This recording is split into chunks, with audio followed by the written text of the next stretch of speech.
In partnership with Singing Hills Memorial Park, welcome to Journey Home Radio, discussing the most important topics around life's most sacred goodbye. This is Journey Home Radio. Hello and welcome to Journey Home Radio. I'm your host, Iris Wise. And I'm Thesa. And today we are joined by Penny and Tara, who are going to discuss the role of a death doula and what to expect when a loved one passes. So I'm going to go ahead and let Penny open up. Yeah, thank you, Iris. Appreciate being here today. So the role of a death doula is really to step in before the transition of death to help guide the family through what that experience can look like. We also advocate for the person who is dying. So if they have an advance directive or other things documented, we can help make sure those things come to fruition for them so that they can die on their own terms and in a way that represents who they are and how they lived. So we often accompany hospice and other medical care providers to just step the family through what that transition can unfold and look like. Nice. Tara, you want to share how you got into this profession? Sure. So I've always been really comfortable in the death space, or more with the transition as being a part of life. I grew up with my grandmother around. We were best friends growing up, and we were always really comfortable talking about one day she would have that transition from a very young age. And I was very honored to be able to help her with her wishes at the end of life. I was there with her, for 30 years, but also through everything at the end, from when she went on to hospice, from when we set up her disposition, and all the way until transportation came and picked her up. So I was very lucky to have that experience, and I did have to do a lot of the practical tasks that go along with that. She wanted to do a body donation, for example, and I had to call maybe a dozen programs to find somebody that was interested in her donation. Okay. And I had to reach out to certain hospices to see if they were aligned with her wishes and values. So there's a lot of tasks that go along with the ending of a loved one's life, right? That transition comes up with a lot of practical things. Yes. And I was particularly able to do that with her because we had all those discussions ahead of time. And I felt very comfortable making sure that what she wanted actually played out that way. A lot of times families either don't know or they just need time to be families and grieve, and they don't need to be practical planners. And that's where I like to step in and help, right? I help the person who's transitioning sort of, flesh out their plans and what they would like. And then we help follow those as much as possible out to the end.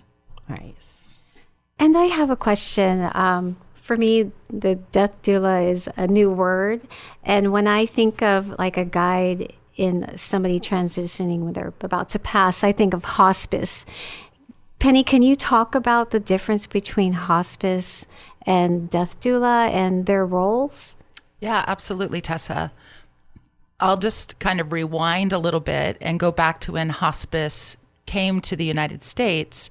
It was designed to be bedside, almost 24/7 care.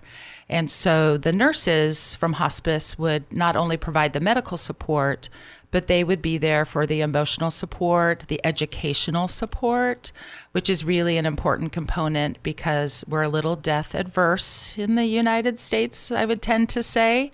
And so a lot of people are very unfamiliar with the transition of death. And so hospice came in and just filled all of those gaps and allowed the person to be able to stay home and die. Most people want to die at home. So it facilitated that. When it became part of our Medicare system, some of those little extras got stripped out. So some of that spiritual care, the emotional care, the educational component, and some of that practical planning that the hospice nurse would help the family do has been removed from what they offer now. And so sometimes hospice can be 2 or 3 days a week where the nurse is coming. They may spend an hour or two, and they're really there just to make sure the patient is comfortable, is medicated properly. They take the vitals and to do a status check. So what's missing is that now that spiritual, emotional, educational, and practical support is no longer offered through hospice. So that's where a doula can come in and really just complement that end-of-life care team by bringing those elements back into it. How early in the process can someone involve a death doula, would you say? Sure. I think at any time. Okay. So the earlier the better if you need sort of that practical support, right? So if you have a diagnosis and there's sort of a timeline in place, that's a great time to get started with practical matters, like where you want to have your living funeral if you want to have one, or where you want to have a celebration of life, where you want to end up as your final resting place, and how you want the end of your life to look. So we step in and we have these discussions with our clients and alongside them and help them just come up with a death plan. And for whatever that looks like for each client is a little bit different. And a lot of times clients aren't really looking for a doula until it's a little bit closer to the end. Maybe they don't know that we're there for them, or maybe that just hasn't occurred, or maybe it's something that's happening sort of quickly.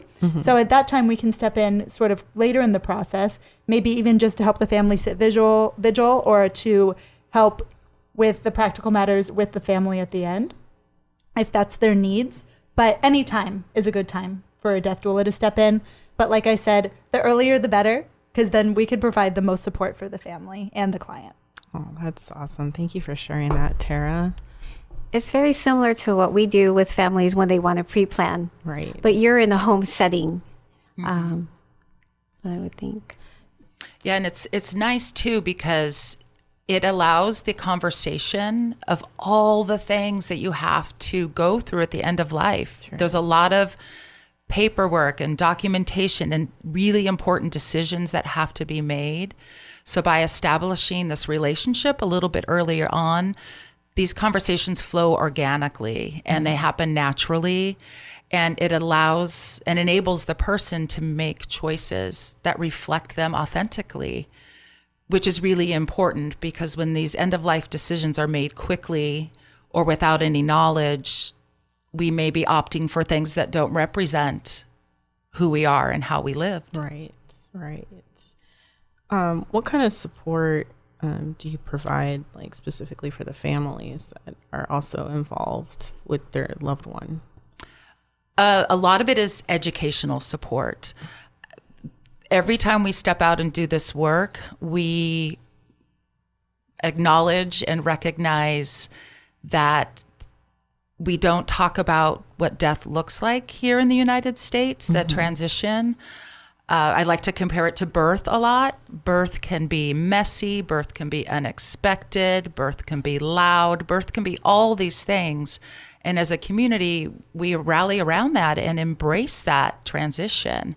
When it comes to death, it's actually a very similar transition, but because we are unfamiliar and uneducated on what death actually looks like, we have a tendency to shy away from it. So building that rapport and that relationship with the family and the person who is dying so that we can educate them as they move through the transition brings so much comfort and peace. So unlocking the knowledge component is a lot of what we do. Wow. Many people, like you brought up birth, many people are familiar with birth doulas. So how is a death doula similar or different, would you say? Sure. So a birth doula is very similar to a death doula, or a death doula is very similar to a birth doula. We step in and we help our clients and we advocate for them and we companion them through the process. We help come up with a death plan the way you would with a birth plan. And like Penny was saying, it can be messy. It can be different than we're expecting, right? So we have a plan, but often it doesn't stick to the plan. So we are there to help sort of pivot and change depending on what the client's needs are in real time. A big part of what we do, like Penny was saying too, is education. Right. We're out there teaching people and showing options to people about what they can do at the end of life, what their end of life can look like, and that it doesn't have to look how they expect it. A lot of times they only have what they've seen in the movies because we, again, don't have a lot of exposure here. Right. So we're there and we teach people, we do a lot of education events. So we teach people that they have different options than they would maybe not know of before. And for those of you just tuning in, this is Journey Home Radio. I'm Iris, and I'm here with Penny and Tara. They are both death doulas, and Thesa and I are asking them questions about the process and how to get started. And if anytime you have any questions, you can reach us at singinghillsmemorialpark.com or give us a call at 619-444-3000. I have a question for you, Tara. What's a typical day for you working with a family? So first answer to that is nothing's typical. It's different with every single family and every single client. It depends on where you're coming in the process, right? And a lot of times we don't know what that's going to look like until we get there. And we don't know the needs of the client or the family until we arrive. We'll have a little bit of information, but it's really, like I said, death is dynamic. So things can change and in unexpected ways. A lot of times we will meet with clients, or I will meet with clients sort of early on in the process, right? So a typical meeting on a day with one of those clients would be sort of establishing a relationship early on and talking about how they want their death to look and what they want. A lot of times will help if we step in early in the process with some sort of legacy project. If they want to put together a scrapbook, a photo album, or even something sort of more arts and crafts, maybe a quilt because they're a quilter, we'll help them sort of organize that and kind of flesh out that project. If we're stepping in later, it can look like coming in and helping the family organize what they want the space to look like as their family member is actively dying, who they want to allow into the space, what they want the vibe to be. Right. Often we can help with practical matters too. There might be a caregiver that needs a little bit of respite. So we'll come in while they go do that sort of self-care or take a break, watch a movie, whatever it is that they need to do. If they need help walking the dog, if they need help doing dishes, we can help with that. If they need help, I don't know, making a bed. Yeah. You know, a lot of stuff that just can't get done because you're sitting there with your family member who is transitioning and you want to be present, but oftentimes that means that it's at the expense of the caregiver. So we will step in and just help whatever they need. So if I have a family member that's interested in, like your grandma, donating their body to science, do you provide the resources for that? So it's a little bit different with that. There's a lot of different ways that somebody can donate their body. Here in San Diego, we have UCSD, and that is something that you would want to prearrange. So if you know that's something your loved one wants, or if you know that's something you want, the earlier the better to set that up, right? We can always help make phone calls. We can always help find a program that wants to help with your family and take that donation. And we can definitely sit in a supportive role and also in a practical role, making phone calls and finding somewhere for that family member to donate if that's what they want to do. How do you help families who may be uncomfortable or fearful talking about death? Like, what your first steps in starting that conversation? Yeah, that was a lesson we learned early on. Our collective formed just about a year and a half ago. We all came together to work together, and we found that unlocking the dialogue is where we have to start, right? Because, well, a lot of people don't know what a death doula is, but a lot of people just are uncomfortable having those conversations. So we actually do a number of discussion groups throughout the city every month. We have a death cafe in Encinitas. We have a discussion group in National City. And one of our other colleagues, Kara, she hosts a grief garden club in Pioneer Park, which is really lovely once a month. So getting the community together to have these conversations has been really powerful. And people really look forward to coming into our space and having this authentic dialogue about something that is so important. So reaching out to the community is kind of where we start. When we are working with a family directly and recognize that there might be some hesitancy to discussing some of these things, or some of the processes or terminology maybe turning somebody off, we just approach it from a place of compassion and education. I really like to circle back and keep it grounded in the education that to make these important decisions, you have to be educated. Right. And it's kind of mind-blowing to me how most people think they really only have two options at the end of life for disposition. A lot of people think that, okay, I have to be embalmed and buried in a cemetery, or flame cremation is my other option. But there's actually so many other things out there that are available to people. There is human composting on the horizon here in California. There is green burial, which is available here now. And there's water cremation, which we have the first facility in California right up the street in Escondido.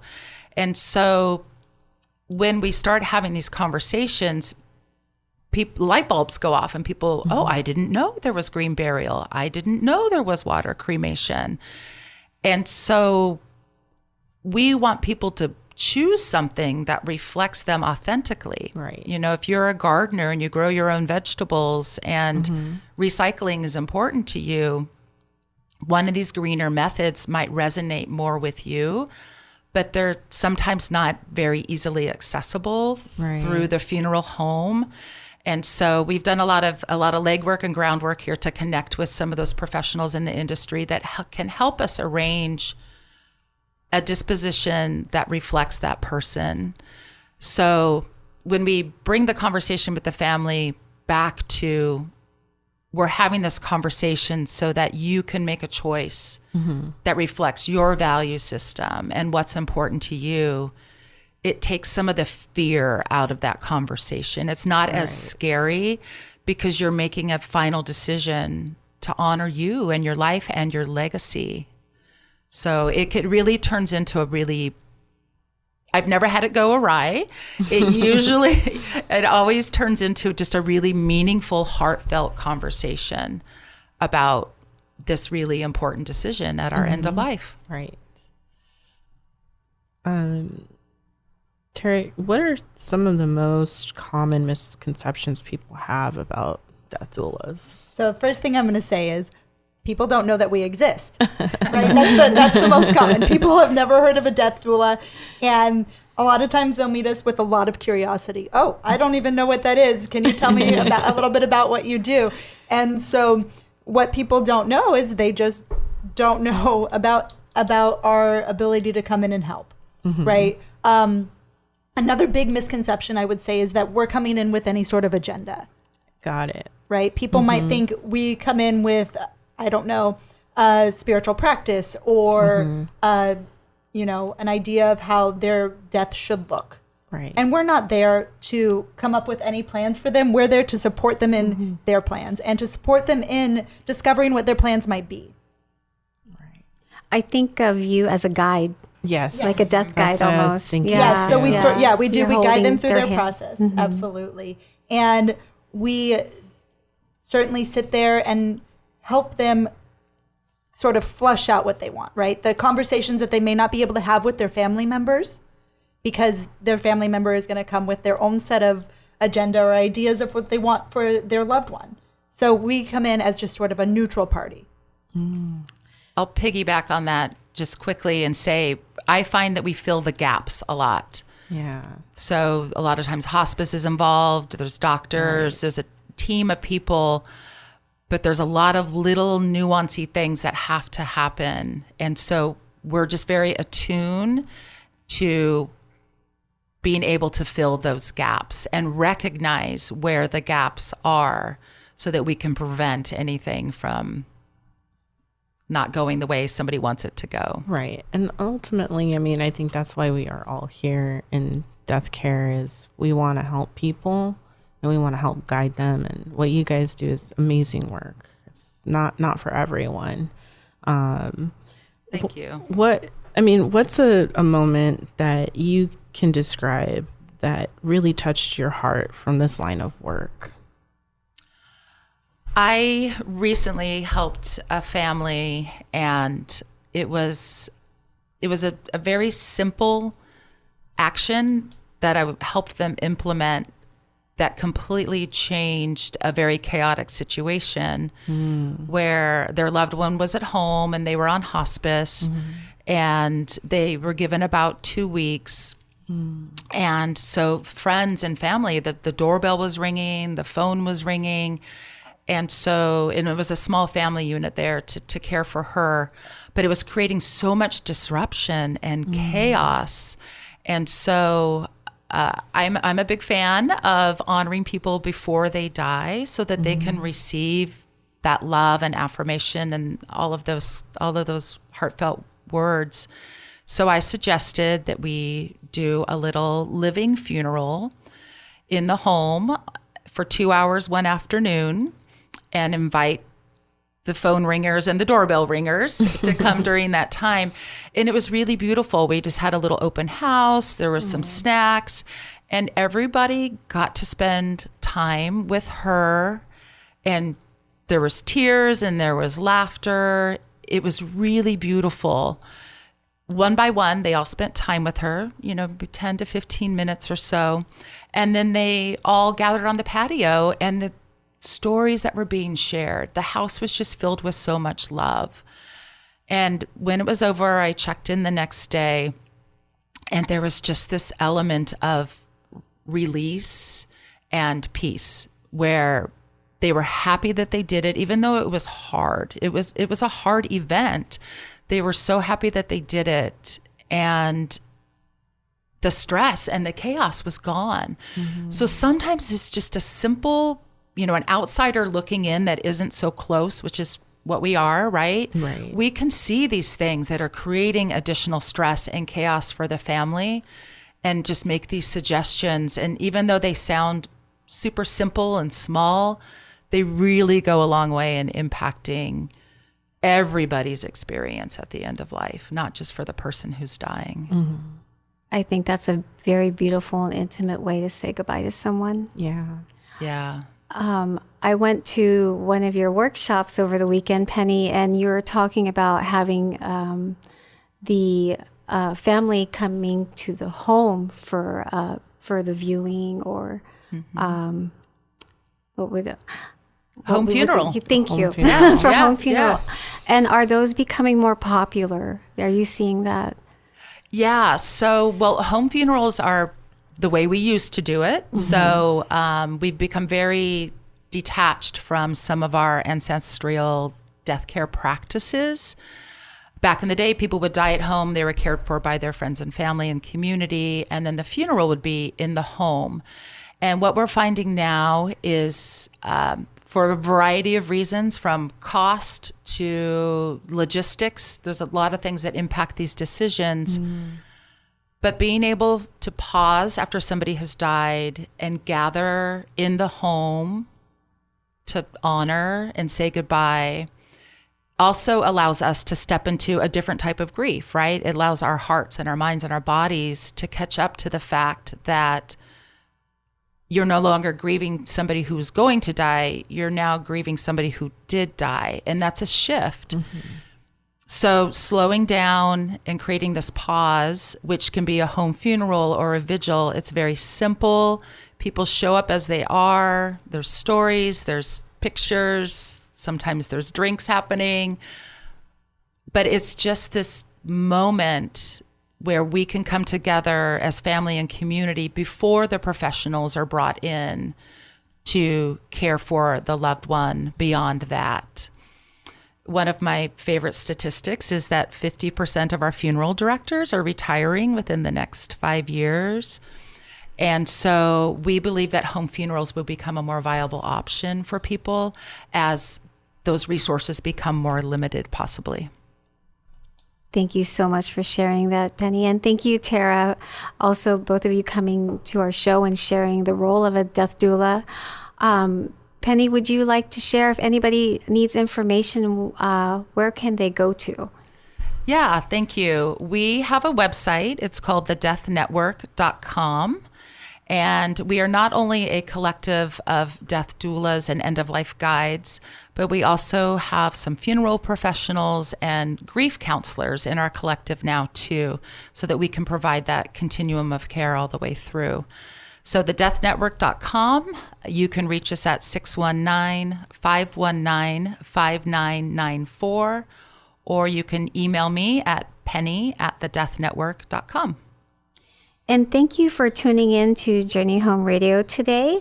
I am Thesa, and my host Iris and Penny and Tara came on today. We would like to share also that we're having a Dinner on Us workshop next week at Singing Hills Memorial Park on October 22nd at 6 p.m. And you can RSVP on our website at singinghillsmemorialpark.com, or you can call us at 619-444-3000.